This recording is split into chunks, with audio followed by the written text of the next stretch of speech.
প্রবাসে আঙুর চাষ দেখে অনুপ্রাণিত হয়ে ঠাকুরগাঁওয়ে আঙুর বাগান করে চমক দেখিয়েছেন ঠাকুরগাঁওয়ের পীরগঞ্জ উপজেলার বসন্তপুর ঝলঝলি গ্রামের প্রবাস ফেরত কৃষক আবুল কালাম আজাদ। বিদেশে আঙুর চাষ দেখে সিদ্ধান্ত নেন দেশে গিয়ে আঙুর চাষ করবেন। এরপর থেকে শুরু। ফলন দেখে অনেকেই আগ্রহ দেখাচ্ছেন নতুন করে আঙুর বাগান করার। 2024 সালে বাড়ির পাশে 4 বিঘা পরিত্যক্ত পুকুর পাড়ে বাইকুনো, অ্যাপোলো সিলভা, ব্ল্যাক ম্যাজিক, ভেলেস গ্রিন লং, ইউকেনো, ব্ল্যাক জাম্বু, উনুস্কা, সুলতানা সহ মোট 22টি বিদেশি জাতের 1200 আঙুর গাছ লাগিয়ে পরীক্ষামূলকভাবে চাষ শুরু করেন আবুল কালাম আজাদ। পরে 2025 সালে বেশ ফল আসে বাগান জুড়ে।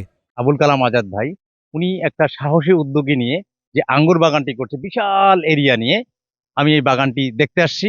আমার কাছে মনে হচ্ছে আমাদের এই উত্তরবঙ্গের ঠাকুরগাঁও জেলার পীরগঞ্জ উপজেলার সবচেয়ে একটা বড় বাগান, এবং উনি খুব সাহসী উদ্যোগে নিয়ে যে আঙ্গুর বাগানটি করছে, আমি এসে খুব মুগ্ধ হয়েছি।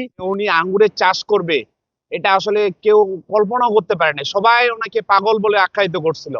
আসলে বাংলাদেশের যে এরকম ভাবে গ্রাম অঞ্চলে যে উনি আঙ্গুরের চাষাবাদ করবে এটা আসলে কল্পনার বাইরে। অনেকজনের মুখে শুনছিলাম যে ঝলঝলি বাজারে আঙ্গুরের বাগান লাগাইছে, তাই নিজের চোখে দেখতে আসছি। বিদেশে লাগায়, আমি বাংলাদেশে প্রথম এই মাটিতে দেখলাম যে আঙ্গুরের বাগান, সুন্দর সুন্দর আঙ্গুর ধরছে। আমাদের বাংলাদেশে আঙ্গুরের বাগান এই প্রথম আমি দেখলাম।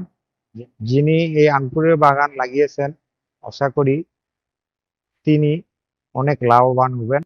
শুরুতে স্থানীয়রা তার উদ্যোগকে ভালোভাবে নেননি। 1 বছরের মাথায় ধীরে ধীরে বাগান দৃশ্যমান হলে অনেকেই অবাক হন।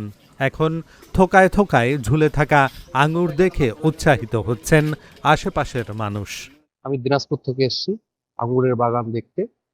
যে এত বড় বড় আঙ্গুরের বাগান, এত থোকা থোকা আঙ্গুর আমি আগে কখনো বাংলাদেশে দেখিনি। থোকায় থোকায় আঙ্গুর ধরেছে। এই আঙ্গুর বিক্রি করে আবুল কালাম আজাদ ভাই অনেক লাভবান হবেন। আমিও এই বাগান দেখে আমারও ইচ্ছে হয় সামনেবারে আমি এরকম একটা বাগান লাগাবো। এই আঙ্গুর বাগানে মনে করেন কাজ করে আমার সংসার ভালো চলে। অনেক আঙ্গুর ধরেছি, এই আঙ্গুর বেচে আমার মালিক লাভবান হতে পারে। বাগান তৈরিতে তার প্রায় 9 লাখ টাকা খরচ হয়েছে। এবার 20 লাখ টাকার আঙুর বিক্রির আশা করছেন। আবহাওয়া অনুকূলে থাকলে এবং ভালো দাম পেলে চাষ আরো বাড়াবেন। আমি একদিন প্রবাসে ছিলাম, প্রবাস থেকে আসার পরে আঙ্গুরের জন্য আমার বড় শখ ছিল আঙ্গুর লাগাবার জন্য, আঙ্গুর বাগান করার জন্য।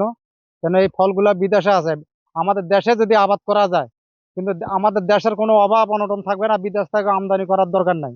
আমার প্রায় 8-9 লাখ টাকার মতন খরচ। এইবার যে ফলন আমার আসতেছে, ইনশাল্লাহ আশা করি 20 লাখ টাকার মতন বিক্রি হবে। হ্যাঁ, আমি বেশ লাভবান হব। আর সবাইকে বলতেছি এইভাবে আপনারা বাগান করেন। দেশের ওই যে বিদেশে আনার থাকে, আমরা মনে করেন সবাই দেশের ফল দিয়ে দেশ চালাইতে পারবো। এভাবে সবাই আবাদ করবেন। আঙুরের স্বাদ ভালো হলে এই চারা পুরো পীরগঞ্জ উপজেলা ও জেলার বিভিন্ন এলাকায় ছড়িয়ে দেওয়া হবে বললেন এই কৃষি কর্মকর্তা। এটা হচ্ছে আমরা আমাদের উপসহকারী কর্মকর্তার মাধ্যমে এটা আমরা মনিটরিং করার ব্যবস্থা করতেছি, এবং ওনার যে এই আঙ্গুর চাষাবাদে করতে গিয়ে যদি কোনো রোগ বালাই বা পোকামাকড়ের বিষয়ে যদি কোনো পরামর্শ লাগে, সেগুলো আমরা কৃষক থেকে সাপোর্ট দেওয়ার চেষ্টা করতেছি। আমি আশা করতেছি যে পীরগঞ্জে আমাদের যেহেতু বিভিন্ন ধরনের ফসল হয়, তার মধ্যে এই আঙ্গুর ফসলটা এখানে কিন্তু হয়েছে, নতুন একটা ফসলের এক্সটেনশন হবে পীরগঞ্জে, এটা আমরা আশাবাদ ব্যক্ত করতেছি। এবং এই আবুল কালাম আজাদ কিন্তু চাষাবাদের পাশাপাশি আঙ্গুরের চারা বিক্রি করতেছেন। এইটা নিয়ে অনেক কৃষক আগ্রহ প্রকাশ করতেছেন, তারা চারা কিনতেছেন, এবং এই আঙ্গুরের চাষাবাদ শুরু হয়ে গেছে। অনুকূল আবহাওয়া ও বাজার মূল্য ঠিক থাকলে তিনি ভালো লাভবান হবেন। তাকে দেখে আরো অনেকে আঙুর চাষে আগ্রহী হবেন বলে মনে করেন সংশ্লিষ্টরা। Dhaka journal news desk.